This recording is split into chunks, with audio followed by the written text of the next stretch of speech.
ಶಾಸ್ತ್ರಿಗಳೇ, ಈಗ ಇಡೀ ವಾರ ಭವಿಷ್ಯವನ್ನು ಮೇಷದಿಂದ ಮಿಥುನವರೆಗೂ ತಿಳಿಸೋದಾದರೆ ಗಮನಿಸೋಣ. ಮೇಷರಾಶಿಯವರಿಗೆ ಹೇಗಿದೆ ಈ ವಾರದಲ್ಲಿ ಗಮನಿಸೋಣ. ಮೇಷರಾಶಿಯವರಿಗೆ ವಾರದ ಆದಿಯಲ್ಲಿ ಹೇಗಿರ್ತದಪ್ಪ? ಸ್ತ್ರೀಯರಿಗೆ ಭಯ, ಆತಂಕದ ಸಂದರ್ಭಗಳು, ವೃತ್ತಿಯಲ್ಲಿ ಸ್ವಲ್ಪ ಕಾರ್ಯ ವಿಳಂಬ ಆಗ್ತಕ್ಕಂಥದ್ದು, ದಾಂಪತ್ಯದಲ್ಲಿ ಮನಸ್ತಾಪಗಳು, ಬಂಧು ಸ್ನೇಹಿತರಲ್ಲಿ ಸಹಕಾರವನ್ನು ಕಾಣ್ತಕ್ಕಂಥದ್ದು, ಈ ರೀತಿಯಲ್ಲಿ ಶುಭಾಶುಭ ಮಿಶ್ರವಾಗಿದೆ ಈ ಒಂದು ವಾರ ಮೇಷರಾಶಿಯವರಿಗೆ.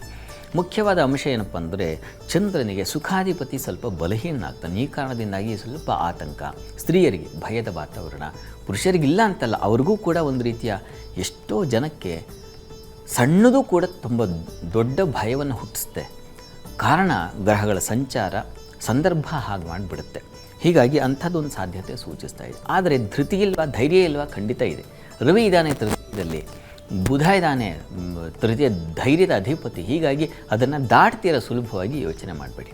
ಮತ್ತು ಗುರು ಇದ್ದಾನೆ ಚತುರ್ಥದಲ್ಲಿ. ಹೀಗಾಗಿ ಜಲ ಸಂಬಂಧಿ ವ್ಯಾಪಾರಿಗಳಿಗೆಲ್ಲ ಹೆಚ್ಚಿನ ಅನುಕೂಲಗಳು ಉಂಟಾಗುತ್ತೆ. ಸಿಹಿ ಪದಾರ್ಥ ವ್ಯಾಪಾರಿಗಳಿಗೆ ತುಂಬ ಚೆನ್ನಾಗಿರ್ತದೆ.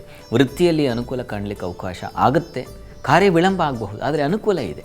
ಆ ರೀತಿಯಲ್ಲಿ ಒಳ್ಳೆಯ ಫಲವನ್ನು ಕೂಡ ಕಾಣ್ತೀರಾ, ಯೋಚನೆ ಮಾಡಬೇಡಿ. ವಾರಾಂತ್ಯದಲ್ಲಿ ಮೇಷರಾಶಿಯವರಿಗೆ ನೋಡಿ, ರವಿ ಸಂಕ್ರಮಣ ಏರ್ಪಾಡಾಗುತ್ತೆ ಶುಕ್ರವಾರ ಸಂಕ್ರಮಣ, ಕರ್ಕಟಕ ಸಂಕ್ರಮಣ ಅಂತ ಹೇಳಿದ್ನಲ್ಲ, ಅಲ್ಲಿಂದ ಹೇಗಿರ್ತದೆ? ಕೃಷಿ ಧಾನ್ಯ ಕ್ಷೇತ್ರಗಳಲ್ಲಿ ಲಾಭ ಕಾಣ್ತೀರಾ. ತಾಯಿ ಮಕ್ಕಳಲ್ಲಿ ಸಾಮರಸ್ಯ ಚೆನ್ನಾಗಿರುತ್ತದೆ. ಸೇವಕರಿಂದ ಸಹಾಯ, ಅನುಕೂಲ ಕಾಣ್ತೀರಾ. ವೃತ್ತಿಯಲ್ಲಿ ಸಮಾಧಾನ ಫಲ. ನೋಡಿ, ನಿಮಗೆ ಬದಲಾವಣೆ ಆಗಿಬಿಡುತ್ತೆ. ವಾರದ ಆದಿಯಲ್ಲಿದ್ದಂಥ ಸ್ವಲ್ಪ ಮಟ್ಟಿಗಿನ ತೊಡಕುಗಳು, ತೊಂದರೆಗಳು ಬಿಡುಗಡೆಯಾಗಿ ರವಿಯ ಸಂಚಾರ, ಚಂದ್ರನ ಸಂಚಾರ ಕೂಡ, ಗುರುಚಂದ್ರರು ಒಟ್ಟಾಗಿಬಿಡ್ತಾರೆ. ಗಜಕೇಸರಿ ಯೋಗ ಅದು ಏರ್ಪಾಡಾಗುತ್ತೆ ಬುಧವಾರದಿಂದಲೇ ಶುರುವಾಗಿಬಿಡುತ್ತೆ. ಹೀಗಾಗಿ ಅಲ್ಲಿಂದ ನಿಮಗೆ ಸಮಾಧಾನ, ಸೌಖ್ಯ, ಸಮೃದ್ಧಿ ಇವುಗಳೆಲ್ಲ ಹೆಚ್ಚಾಗುತ್ತೆ.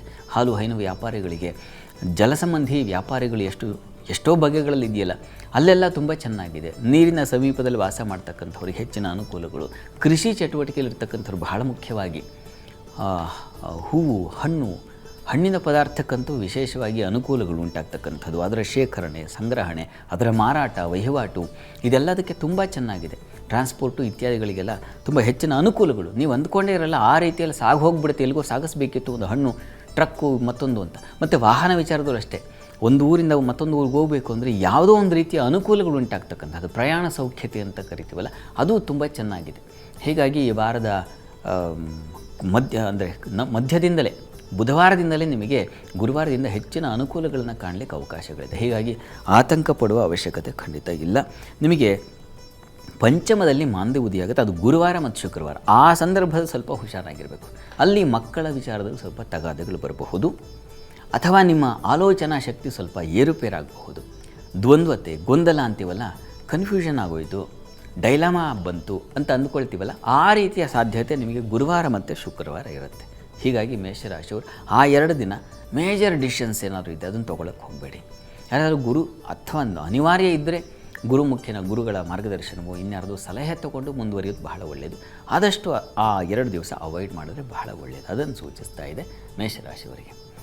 ಇದಕ್ಕೆ ಪರಿಹಾರ ಏನಪ್ಪ? ಮೇಷರಾಶಿಯವರಿಗೆ ದುರ್ಗಾ ಸನ್ನಿಧಾನದಲ್ಲಿ ಕ್ಷೀರ ಸಮರ್ಪಣೆ ಮಾಡಿ, ಶಿವ ಸನ್ನಿಧಾನಕ್ಕೆ ಹೋಗಿ ಬನ್ನಿ. ಇದ್ರ ಜೊತೆಗೆ ಶಿವನಿಗೆ ಬಿಲ್ವಾರ್ಚನೆ ಮಾಡಿಸಿ, ಆ ಗೊಂದಲದಿಂದ ಅಥವಾ ಡೈಲಾಮಾದಿಂದ ತೆಗೆದುಕೊಂಡ ನಿರ್ಣಯಗಳೇನೋ ಸಮಸ್ಯೆ ಆಗುತ್ತೆ ಅಂತ ಹೇಳಿದ್ನಲ್ಲ, ಅದರ ನಿವಾರಣೆಗೆ ಈಶ್ವರ ಸನ್ನಿಧಾನದಲ್ಲಿ ಬಿಲ್ವಾರ್ಚನೆ ಮಾಡಿಸಿ, ಅದು ತುಂಬ ಸಹಾಯವಾಗುತ್ತೆ.